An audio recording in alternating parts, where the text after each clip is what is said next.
Accident ഉണ്ടാവൂല. ഇൻഷാ അല്ലാഹ് ഒരു ദിക്ർ പറഞ്ഞു തരാം, അത് ചൊല്ലിക്കഴിഞ്ഞാൽ ഒരിക്കലും ആക്സിഡന്റ് ഉണ്ടാവൂല. വണ്ടി ഓടിച്ചോ, ബസ് ഓടിച്ചോ, കാർ ഓടിച്ചോ, ലോറി ഓടിച്ചോ, ട്രെയിൻ ഓടിച്ചോ, പ്ലെയിൻ ഓടിച്ചോ, ഏതൊരു വാഹനം വേണമെങ്കിലും ഓടിച്ചോ. പക്ഷേ വാഹനത്തിൽ സീറ്റിലിരിക്കുന്ന സമയത്ത് 21 വട്ടം ഈ ദിക്ർ ചൊല്ലണം. ചൊല്ലിക്കഴിഞ്ഞാൽ ആക്സിഡന്റ് ഉണ്ടാവൂല.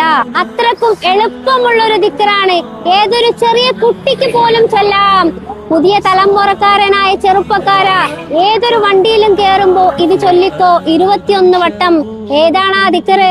യാ നാഫിഉ യാ അല്ലാഹ്, യാ നാഫിഉ യാ അല്ലാഹ് എന്ന ദിക്ർ 21 വട്ടം ഏതൊരു വാഹനത്തിൽ ഇരിക്കുമ്പോഴും സീറ്റിലിരുന്നിട്ട് ചൊല്ലിയിട്ട് അങ്ങോട്ട് ഇറങ്ങിക്കോ. ഒരു വാഹനം ഒരു അപകടത്തിലും അല്ലാഹു തആല പെടുത്തുകയില്ല. ഏതൊരു വാഹനം ഓടിക്കുമ്പോഴും ഈ ദിക്ർ ചൊല്ലുക. പടച്ച തമ്പുരാൻ നമ്മളെ എല്ലാവിധ അപകട മരണങ്ങളെ തൊട്ടും ആക്സിഡന്റുകളെ തൊട്ടും കാത്ത് രക്ഷിക്കുമാറാകട്ടെ.